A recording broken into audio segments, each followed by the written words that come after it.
Sec_test 1/7 Alpha Alpha Sierra. Sec_test 5/3 Charlie Bravo Hotel. Authorization code 1043.5275.01. Route permissions 1EX24RD152729/Echo. Stream encoded to prevent chronogravitic detection. This transmission violates Section 23.3 of the Social Deviance and Diversity Defiance Act of 2061. Listening to it qualifies as a Class D9 federal felony as proclaimed in the Treaty of New America. Log entry 150.83.0533.2142. My name is David V.S. IV, Rogue Scholar, Anti-Truth Fugitive, and former quarantine officer for Unit 617 of the East Coast Confederacy's Department of Moral Purity. If you're hearing this message, you still have a chance. By my calculations, you should be hearing this sometime in the early part of the 21st century in what is hopefully my precedent native timeline. That still gives you some 10 years or so to prepare and hopefully avoid what comes to pass. I don't know if I can change the past, but I have to try. My only hope is to warn you of what may come, so that you can do everything you can to prevent a possible future that awaits you. It all started when a political activist from a group known as Antifa was shot dead by a woman who is only trying to defend herself.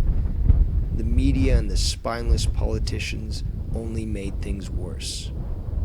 The looting started, and the police responded. When the police were shot at, they returned fire. The crowd scattered, and when the dust settled, only one man lay dead.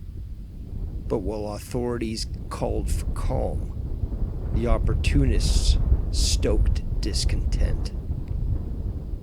The next night, a full-blown riot ensued. The police, despite their objections, were ordered to stand down. However, this time, the people were ready.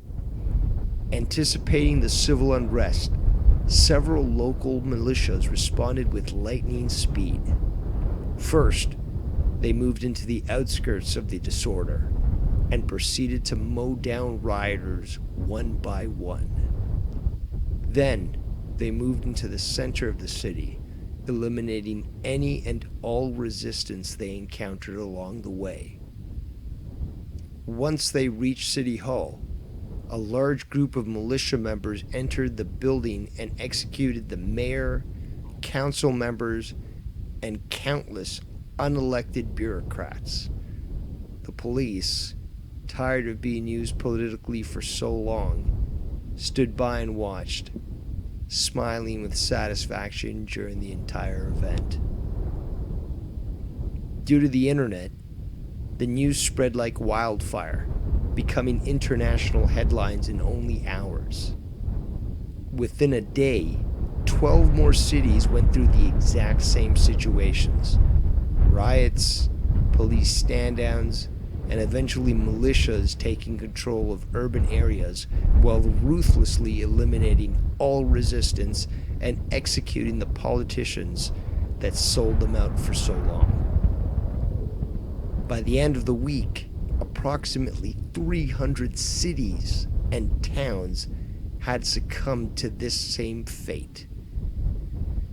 Panicked that this reinvigorated movement for liberty could destroy their sadistic goals to control a populace, the deep state initiated their doomsday plan. Overriding the launch codes of 5 land-based nuclear missile sites and 2 ballistic missile submarines, they directed the warheads at both enemies and allies alike. Before world leaders could finally communicate with each other and confirm the act had been committed by a rogue group, close to 2 billion people had died. 1 billion more died in the subsequent fallout that spread throughout the world, and another 500 million or so died from the following nuclear winters. At least those are the best estimates according to the few records that remain from that time. The world tried to recover from this madness, but the damage was done and felt globally.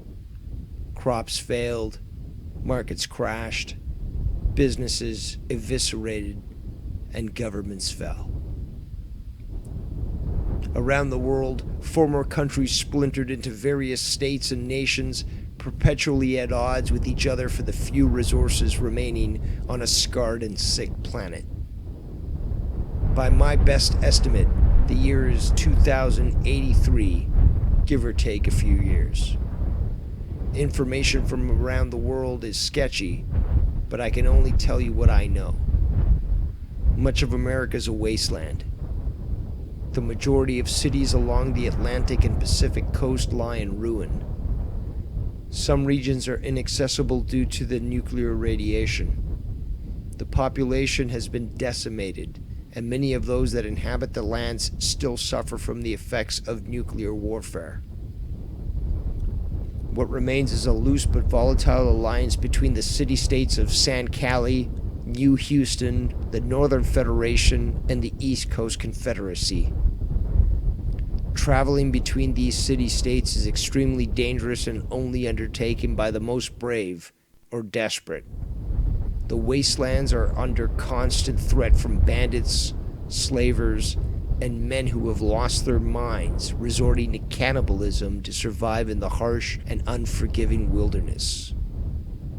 Some remnants of civilization can still be found, but most are unwelcoming of strangers and sometimes downright hostile. Even still, those places are still safer than the alternative of making camp in the wastelands. I am currently making this transmission on the outskirts of San Cali and don't have much time left before this upload is detected. I want to hope, that this effort is successful. If I can warn people in the past, there remains a chance I can help them avoid the future that I have seen to come pass.